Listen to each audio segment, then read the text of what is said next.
Greeting kids of CrossWay and kids at heart. For the next few weeks, the sermons at CrossWay are going to be from the book of James.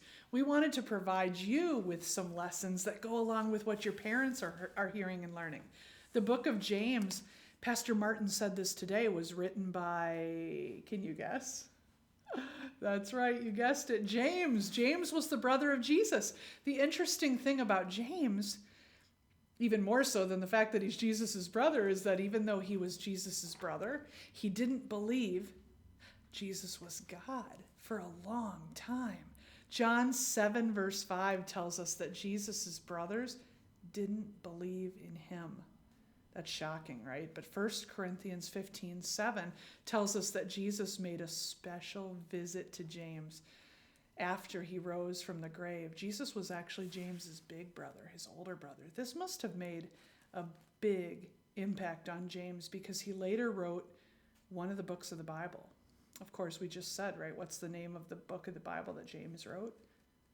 James. Okay, so after Jesus visited him, after the resurrection, this changed James' life, quite literally, okay? Imagine you knew your brother died, which is really sad, so don't imagine it for too long. But imagine you knew that, and then suddenly your brother makes this appearance to you, alive again. Okay, that would change you forever. Listen to how James starts his book. He says, James, a servant of God and of the Lord Jesus Christ. He calls himself a servant of Jesus. He's definitely changed his mind about his brother. We've been talking about transformation lately. 2 Sundays ago, we talked about how a caterpillar transforms into a butterfly and how we need to let go of our old life, believe in Jesus, and live our new life in him.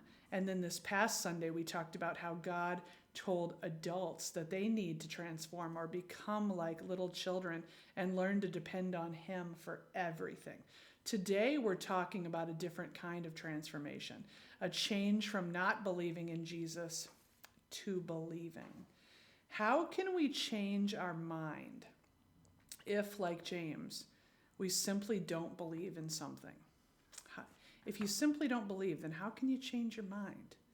When I was a kid, I didn't believe in reindeer. I didn't. I thought reindeer were make-believe animals that pulled Santa's sleigh. Okay? This is the only time I'd ever heard about a reindeer was associated with the Christmas story. You know, Rudolph, the red-nosed reindeer, okay? And reindeers, of course, in the Christmas story can fly, okay? Well, when I was a teenager, this is embarrassing, but I didn't actually know reindeer were real until I was a teenager. I took this trip to Alaska with my dad, okay, when I was 16.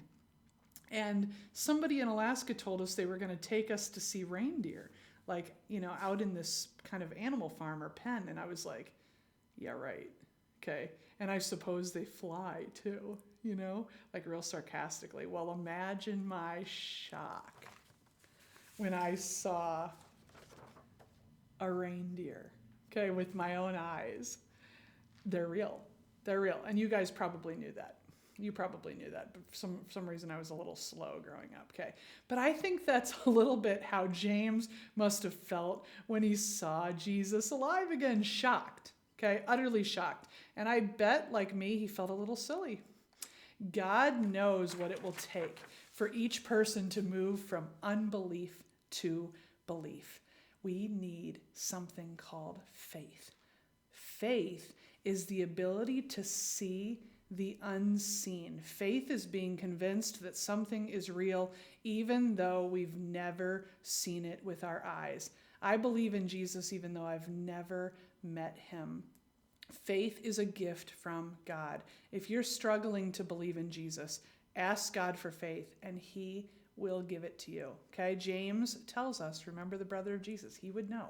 James tells us that every good and perfect gift is from above, coming down from the Father of heavenly lights. James knows a lot about good gifts coming down from the Father, okay? His older brother literally was a gift that came down from heaven. All right, I hope you enjoyed this today. And again, if you're struggling with belief, ask God for faith. See you next time.